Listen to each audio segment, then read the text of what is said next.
Bonjour à tous, j'espère que vous allez bien. On se retrouve aujourd'hui pour une nouvelle vidéo dédiée à l'aquaponie et je vais vous parler d'une technique tout à fait novatrice qui nous vient des États-Unis qui s'appelle les wicking beds.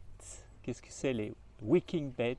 C'est ce qu'on appelle les lits absorbants. C'est une technique d'aquaponie dérivée de la sabloponie qui est dotée d'une efficacité tout à fait extraordinaire, notamment pour ce qui est de la culture des légumes racines. On voit ça de suite. Alors, les wicking beds, c'est une technique très intéressante qui allie d'un côté la culture terre, type, type permaculture, et de l'autre l'aquaponie. Alors, vous voyez derrière moi les deux wicking beds avec déjà plein de choses qui poussent. On va aller analyser ça ensemble de suite. Alors d'abord, quelle est la structure d'un wicking bed? Donc ça fonctionne en couches. On a dans la partie inférieure du bac ce qu'on appelle la rivière souterraine. Donc c'est une rivière d'eau aquaponique enrichie en nutriments et donc en nitrates issus des déjections des poissons. Je vous ai déjà expliqué ça dans tout plein de vidéos qui passent en dessous du substrat terre qui lui se trouve dans la partie supérieure. Donc on a des légumes qui sont plantés dans la terre et qui bénéficient des ressources de l'aquaponie sans qu'on doive faire des additions de produits chimiques pour apporter du fer, du potassium, du phosphore, comme c'est le cas dans les systèmes traditionnels. On va voir ça maintenant beaucoup plus en détail. Alors, voici le premier wicking bed qui est connecté à un deuxième qui se trouve juste à côté là. Regardons comment il se structure. Donc on a un bac qui fait environ 1 mètre de long sur 50 cm de profondeur. Le bac est alimenté, ici vous voyez en eau, par un tuyau qui vient du NFT qu'on a déjà vu dans une autre vidéo. Cette eau, elle pénètre ici dans la terre et elle circule dans tout le fond du bac sur les 5 premiers centimètres pour ensuite être, regardez, évacuée ici dans un tuyau qui permet à l'eau de s'évacuer. On va regarder tout de suite en dessous du bac, voilà. Regardez, donc l'eau passe ici et là, même chose, elle se retrouve dans un deuxième wicking bed. L'entrée se trouve ici et même chose, on a la sortie qui se trouve ici de l'autre côté. Alors, comment ces wicking beds sont construits? Donc dans la partie inférieure, nous avons du substrat de type bi d'argile sur environ 5 cm, c'est-à-dire 10% de la hauteur de notre bac, qui est une hauteur de 50 cm. Ensuite, on a placé un petit film de type étamine avant de mettre au-dessus le compost classique. C'est du compost classique, regardez, on la voit ici, issu du composteur. Et on vient mettre au-dessus un paillage de copeaux pour prévenir un maximum l'évaporation. Alors, qu'est-ce qu'on a tout dans ce premier wicking bed qui vient d'être mis en place? On a ici de la magnifique ciboule de Saint-Jacques, accompagnée ici d'un fraisier. On a de l'estragon, on a de la marjolaine, on a ici de la ciboulette, du thym. Ici, on a un jeune poivron qui vient d'être planté. On a un autre fraisier qui se trouve ici. On a une aubergine qui est en pleine croissance. Un autre fraisier ici. Un poivron mandarine et un concombre. Donc ça, c'est le premier bac. Mais le gros avantage de cette technique de Wicking Bed, c'est que c'est la seule technique d'aquaponie qui permet de cultiver des légumes racines. Et donc dans ce bac-ci, le deuxième bac qui se trouve juste en dessous du premier, eh bien on a toute une série de légumes racines. Alors d'abord, vous voyez ici, on a des radis. Ils sont arrivés à maturité, on peut les cueillir. Regardez, magnifiques radis.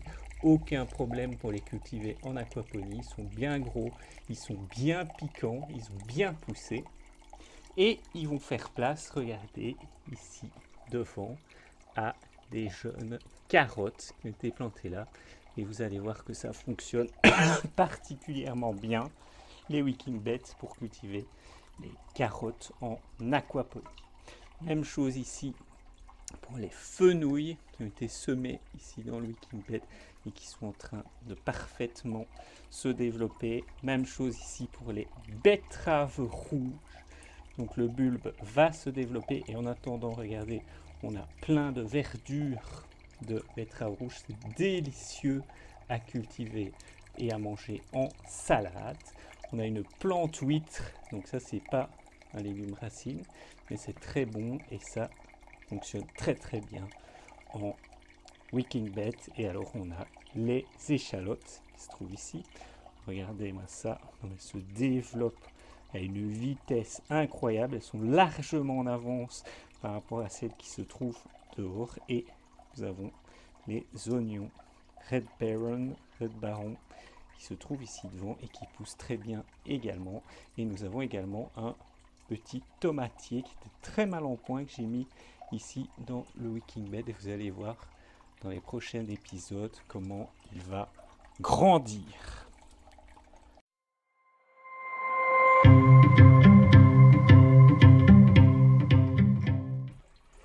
Bonjour à tous, on se retrouve un mois et demi plus tard devant notre Wicking Bed et vous voyez que ça a poussé vraiment extrêmement fort par rapport à la première vidéo. On regarde ça immédiatement. Tout d'abord, regardez la ciboulette. Eh bien, elle a explosé, elle est gigantesque et on en a déjà récolté toute une série. Le thym se porte également très bien.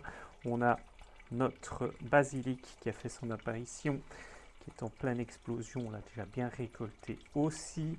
La ciboule de Saint-Jacques également en pleine forme. Le poivron qui était tout petit, tout rachitique. Il est là, il est en pleine croissance. Le plus impressionnant, c'est le concombre. Il était tout petit, hein, rappelez-vous, minuscule dans la vidéo précédente. Et là, il monte jusqu'au toit de la serre. Et il part encore par là. Il y a des fruits partout, des concombres partout. Et regardez ici, un magnifique concombre prêt à la récolte. Et un deuxième ici en bas. Et on n'est que début juin ici, donc c'est assez impressionnant. Même chose, l'aubergine, elle monte à plus de 50 cm de hauteur avec déjà un magnifique fruit ici en formation. Ça c'est pour le premier Wicking Bed. Le deuxième Wicking Bed, c'est la même chose. Regardez, on a du persil qui se porte très bien. J'ai retiré la plante huître pour mettre de la coriandre qui se développe très très bien. Alors les betteraves rouges, même chose, regardez, elles sont là, les bulbes sont là, ils sont énormes, on va pouvoir les récolter. J'ai récolté les oignons, malheureusement je n'ai pas fait de vidéo. Et on a par contre, vous le voyez ici, les petits plants de basilic qui sont aussi en pleine croissance. Les fenouils, ils ont également multiplié leur taille par 10. Et à l'arrière, les carottes, là aussi c'est un grand succès, ça pousse très très bien. Regardez-moi ça. Et on termine avec notre toute toute petite tomate géante d'Orenbourg qui était en très très mal en point. Ben, regardez, hop, elle s'élève maintenant à plus d'1 mètre de hauteur. Il y a des fleurs et vous allez voir qu'elle va nous donner une récolte tout à fait explosive. Donc vous voyez que ces techniques de Wikibet sont absolument fantastiques. C'est le couplage vraiment de l'aquaponie avec la permaculture et les résultats sont très très impressionnants. Alors conclusion, quels sont les avantages de la culture en Wikibet? Eh bien, ils sont extrêmement nombreux.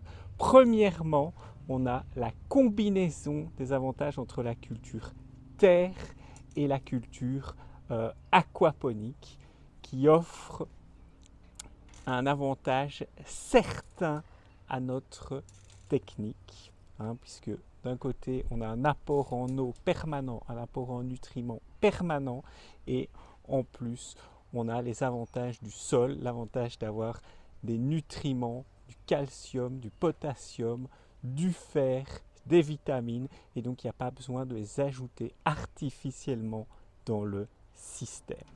Deuxième avantage, c'est que cette technique va accélérer la nitrification, la création de nitrates à partir des urines des poissons grâce à la circulation de l'eau dans la rivière souterraine, dans les billes d'argile, en dessous de la terre. Et bien le processus de nitrification va être optimisé et va être accéléré.